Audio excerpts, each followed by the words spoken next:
एक जिंदगी तुम्हारी नजर में, एक जिंदगी खुदा की नजर में।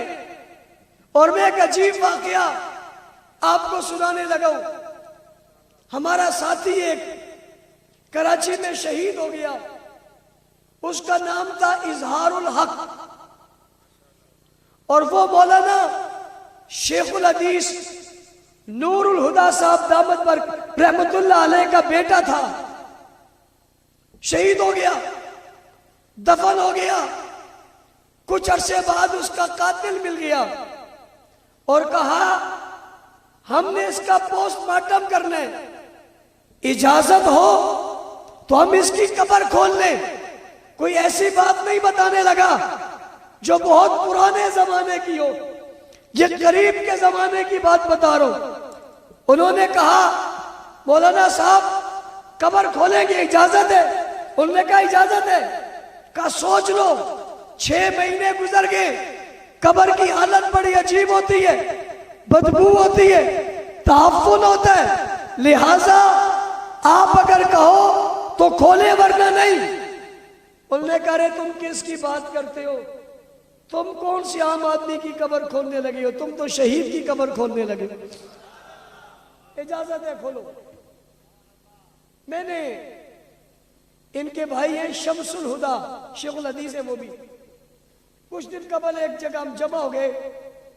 मैंने उनसे कहा मौलाना साहब वो वाकया तो सुनाओ। उन्होंने कहा चशमदीद वाकये का गवाह में।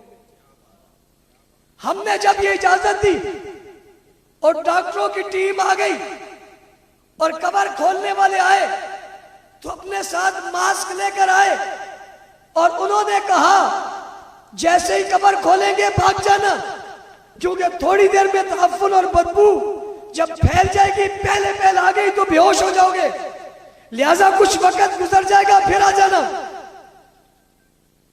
कब्र खोल ली, पत्थर हटाया, बदबू का नाम ही नहीं है,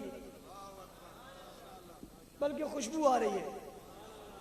वो हैरान हो गए। उन्होंने दूसरा पत्थर भी हटाया, उनने नीचे देखा तो जिस्म भी महफूज है, कफन भी महफूज है।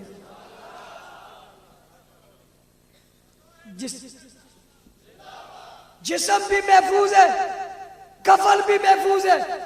उनका इरादा था यही मुंह पर मास्क बांध के, पट्टियां बांध के हम पोस्टमार्टम कर लेंगे। उनने कहा निकालो। बाहर निकाला, चारपाई पर रखा, पोस्टमार्टम किया। लेकिन एक बात मौलाना साहब कहने लगे कि फारूकी साहब आपको बताने लगा वो बड़ी अजीब थी। मैंने कहा वो क्या? कहते हैं उसका दायां हाथ उसके सीने पर रखा हुआ था और उसका पांव हल्का सा यूं उठा हुआ था। जैसे बंदा लेटता है तो थोड़ी सी टांग टेढ़ी कर लेता है, बाज़ लोगों की आदत होती है बात सहूलत के लिए, फिर वो पांव ऐसे हिलाते रहते।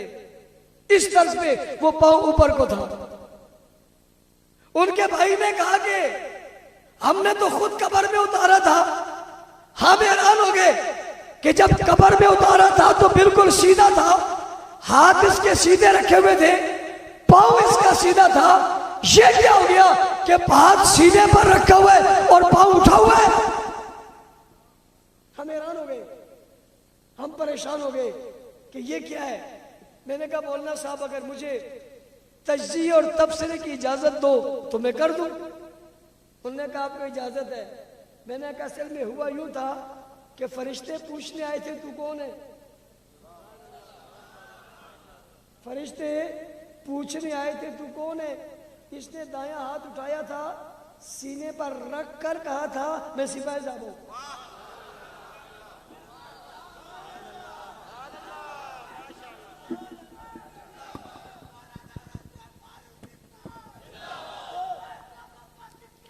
चक मुलूक के लोगों, हम किसी रेत के टीले पर खड़े नहीं हैं।